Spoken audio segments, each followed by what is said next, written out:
अस्सलाम वालेकुम, कैसे हैं आप सब। आप देख रहे हैं आज की रूटीन और आज मैं आप सबसे शेयर करने वाली हूं अपनी आज की रूटीन। मैं बना रही हूं साग। ये साग मुझे अम्मी ने भेजा था। एक दिन मैंने अम्मी को फ़ोन किया और कहा अम्मी मेरा बहुत दिल कर रहा है साग खाने को। और जानते हैं उन्होंने क्या कहा, वो खुद गई वहाँ से जाके साग लेके आई शॉप से और सारा साग उसके अंदर शामिल था। तो उन्होंने सारी पैकिंग करके मुझे बस के ऊपर रख कर भेज दिया। जब सुबह साग पैक हुआ खोला ना तो ऐसे लगा जैसे अम्मी की खुशबू आ गई हो। अम्मी के भेजे हुए साग के अंदर साग, बाथू, पालक, मेथी और सब्ज धनिया, सब्ज मिर्चें शामिल थी। वाकई वालिदैन वो किताब है जिनके हर सफ़े पे कुर्बानी लिखी होती है, बस इनको समझने वाला दिल चाहिए। सरसों के साग की निशानी ये होती है कि इनके ऊपर फूल लगे होते हैं। पहले मैंने एक एक पत्ते को साफ किया, फिर मैंने मशीन के अंदर इसको काट लिया। पहले जब मेरे अब्बू खेती बाड़ी करते थे ना तो मेरे अब्बू खुद साग लगवा लेते थे और वहाँ खेतों से ही साग आता था। अब बस अब्बू की इतनी हिम्मत नहीं है डेली जमीनों पे जाने की और साग की या किसी फसल की देखभाल करने की। अब फिर क्या करते हैं, मार्केट से ले आते हैं। हर चीज़ मार्केट से मिल तो जाती है, लेकिन जो चीज़ खेतों में लगी होती है उसकी वैल्यू और होती है, और जो चीज़ बाजार से लाते हैं ना वो एक तो फ्रेश भी नहीं होती और दूसरी अच्छी भी नहीं होती। हमारे इलाके से भी साग मिल जाता है पर यहाँ का फ्रेश साग नहीं होता और ना ही उसको पकाने में वो गजाइत वो जायका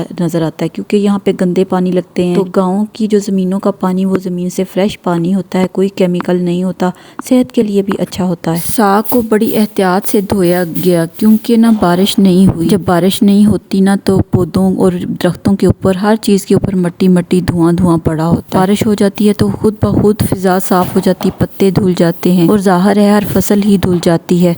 पे मैंने बड़े सारे टब के अंदर पानी भरा और इतनी देर में उसको धोती रही छाननी की मदद से, जब तक पानी सफ़ेद नहीं हो गया। कम से कम ये 2 से 3 दफ़ा पानी मैंने बदले। पहला पानी तो बहुत ज़्यादा काला था, फिर आहिस्ता आहिस्ता ग्रीन और उसके बाद आखिर पे सफ़ेद हो गया पानी। साग को फिर मैंने टोकरी से निचोड़ के एक जगह पे रख दिया। तो दूसरी तरफ मैं पतीला अंदर उठा लाई, तो पतीले के अंदर मैंने 3 लीटर पानी डाला और पानी जब बॉयल हो गया तो उसके अंदर मैंने आहिस्ता आहिस्ता साग को निचोड़ निचोड़ के डालती गई। ऊपर तक जब भर गया, आग चल रही थी तो चम्मच से एक दफ़ा ऊपर नीचे कर दिया ताकि साग के ऊपर ढकना आसानी से दिया जा सके। ये पत्ते होते हैं तो पत्ते 1 सेकंड में नीचे बैठ जाते हैं जब इनको भाप लगती है। जो अगला काम था ना वो था साग के अंदर मिर्चों का हिसाब लगाना कि इतने साग में कितनी मिर्चें जाएगी। तो मैंने अंदाजे से 5 सालनों की मिर्चें डाल दी। जितनी हम 1 सालन में सब्ज मिर्चों का पकाते हैं उसके बराबर 5 मुट्ठी मैंने डाल दी मिर्चें। 5 मुट्ठी मैंने लहसुन की ली और 5 जगह पे मैंने अदरक का टुकड़ा ले लिया। आप लोगों ने अगर इतनी क्वांटिटी में साग बनाना हो ना तो पहले मिर्चों को जज कर लिया करें मिर्चें कितनी कड़वी हैं। अगर ज़्यादा कड़वी हैं तो फिर कम होता है, मिर्चों के हिसाब से होता है। ये भी मिर्चें काफ़ी कड़वी थी, इनको मैंने जग के अंदर चॉप कर लिया क्योंकि चॉपर में इतनी मिर्चें करना मुश्किल थी। मैंने कहा जग से आसानी से हो जाएंगी। यहाँ पे जो नमक था वो भी मैंने 5 चम्मच ले लिए थे 5 सालों का, ये मैं साथ ही डाल दूंगी और आहिस्ता आहिस्ता हल्की हल्की आंच पे साग बॉयल होता रहेगा। कम से कम इसको 1.5 से 2 घंटे हल्की आंच पे बनाना। पहले तो हांडियों में साग बनाया जाता था लेकिन अब वो तो मैसर नहीं है इतनी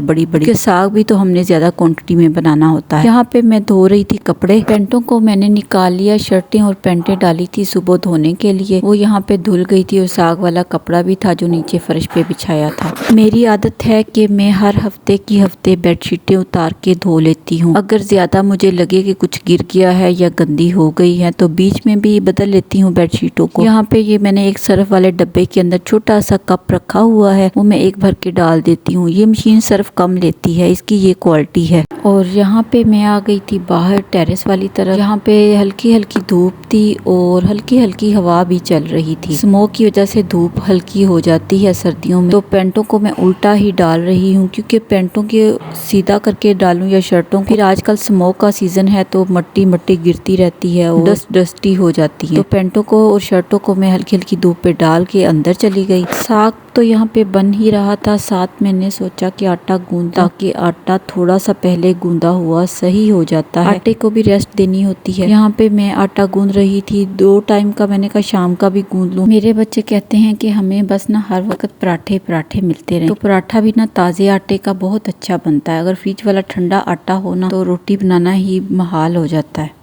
दूसरी तरफ बस मेरा साग भी पक रहा था। माशाल्लाह से मेड आई हुई थी और मेरी हेल्प करवा रही थी सफाई। मेड भी बहुत अच्छी है, अल्लाह ताला इनको जिंदगी सेहत और सलामत रखे। तो इन्होंने मेरे साथ जो सफाई करवाई, सफाई बहुत नीट करती हैं, तो दिल खुश हो जाता है इसकी सफाई को देख के। बिल्कुल मुझे इसके ऊपर पूरा भरोसा और एतमाद। साग इधर मेरा मुकम्मल तैयार हो चुका था। 2 प्याली मैंने 1 प्याली बेसन और 1 प्याली आटा लिया, इसको ऊपर डाल दिया। ये भी एक सीक्रेट है, मेरी अम्मी डालती हैं तो मैं भी डालती हूँ। सीक्रेट ये है कि साग जो पानी छोड़ता है वो नहीं छोड़ता और पक के लेस वाला हो जाता है। और हम जब घी डालते हैं तो उसके ऊपर तरी भी आ जाती है अगर कोई मेहमानों के सामने सर्व करना हो तो। मैं यहाँ पे चेक कर रही हूँ कि गल गया है कि नहीं, तो गल चुका था अल्हम्दुलिल्लाह। बस मैंने इसको फिर चॉपर की मदद से घोटा लगाया। हाथ वाला घोटा मेरे पास नहीं है तो बस मैं चॉपर वाला ही घोटा इस्तेमाल कर। जैसे ही साग को मैंने घोट लिया तो फिर मैंने इसका तड़का लगाया। तड़का लगाने का तरीका ये है, पहले मैंने पैन के अंदर ऑयल डाला थोड़ा सा, तो उसके बाद मैंने लहसुन के जोवे लेके उनको बारीक बारीक काट लिया। साथ ही थोड़ी सी सुरख मिर्चें डालनी है और उनको थोड़ा सा भूनना है ताकि खुशबू आए सुरख मिर्चों की। यहाँ पे बस थोड़ा थोड़ा आहिस्ता आहिस्ता करके साग डालती गई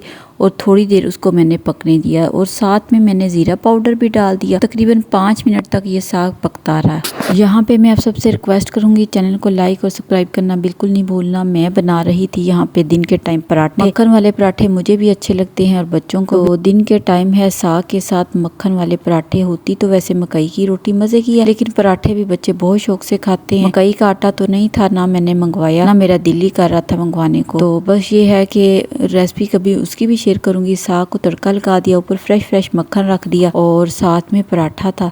तो लस्सी भी मैंने निकाल के रखी हुई थी, वो भी साथ बेटे ने बड़ा एंजॉय किया और कहा कि मामा बहुत मजा आया, साग खाने का नई डिश है, सर्दियों की पहली सुगात है। आपने चैनल को लाइक और सब्सक्राइब जरूर करना है। मुझे दें इजाजत। अल्लाह हाफिज। दुआओं में याद रखना, अपना भी ख्याल रखना और मेरे चैनल का भी।